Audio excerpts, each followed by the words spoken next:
Vacuum breathing, let's do it together. So again, in this breathing exercise, we are looking for a pelvic floor lift and a low belly pull in. The first thing we're gonna do is tuck the tailbone under to get your spine aligned, and then try to go ahead and feel that pelvic floor lift. People will ask me, is it in my inner thighs? Is it in my booty? And it's not, it's between the inner thighs and the booty. It's the pelvic floor, it's a diaphragm. So it's not going to be a strong muscular feel, but it is like a balloon, like lifting up, like just a sensation of a lift. If you're not feeling it right now, it's okay. It takes time to find these muscles, but this breathing exercise will really, really help. Now, uddiyana bhanda, the low belly, is a little bit easier to find. However, if you're freshly postpartum, it's going to take a minute of practice, okay? So be patient with yourself and give yourself grace. I'm gonna put my hand behind my back so I can show you the first vacuum breathing posture, which is just a standing position. Let your belly fall out like so, okay? Inhale, exhale, draw in, uddiyana bhanda, in, pelvic floor up. Again, I was tucking my tailbone even more here so I can find the proper posture. And then I'm gonna let it go. Inhale, exhale, pull the lowest part of your belly into your spine, pelvic floor lifts up.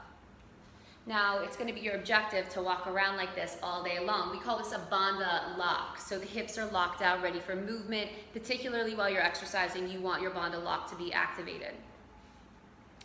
All right, and you know, when I'm driving, sometimes I'll tuck my tailbone under, try to lift the pelvic floor, and pull my abs to the seat behind me.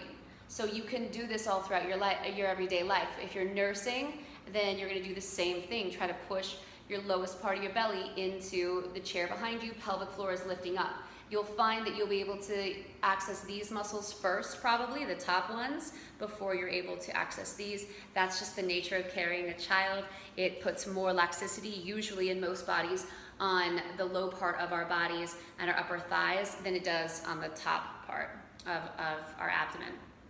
All right, let's go over another form of vacuum breathing. Hands are going to be on your thighs for this one and around your back. Chin is tucked into your chest. Let your belly go and inhale. And then exhale, watch as I create a hollow position in my abdomen.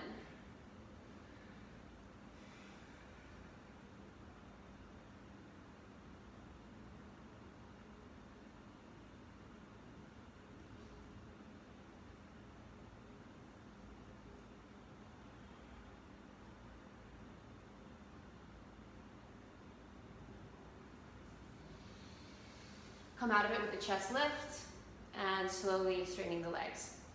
Cool.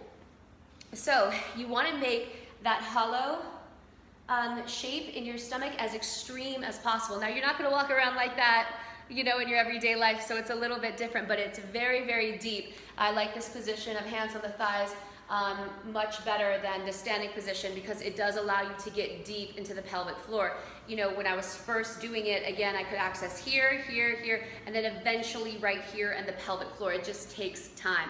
One day you'll realize when you find those spots and you're able to pull them in so tightly and round out through the space right between your hip bones. When you're able to round up there and feel that pelvic floor lift, you know you've got it.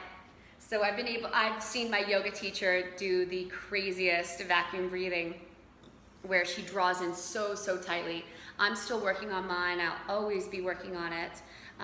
So have grace on yourself throughout this process and be grateful for the muscles that you are able to connect with, and know that the more that you connect and the more you practice, the more progress you'll make over time. All right, that's it for vacuum breathing. Don't be afraid of taking the small sips of air. Those are good. Those are helpful for getting deep into the deep set core muscles. All right, you guys are going to do great. That's it. Bye-bye.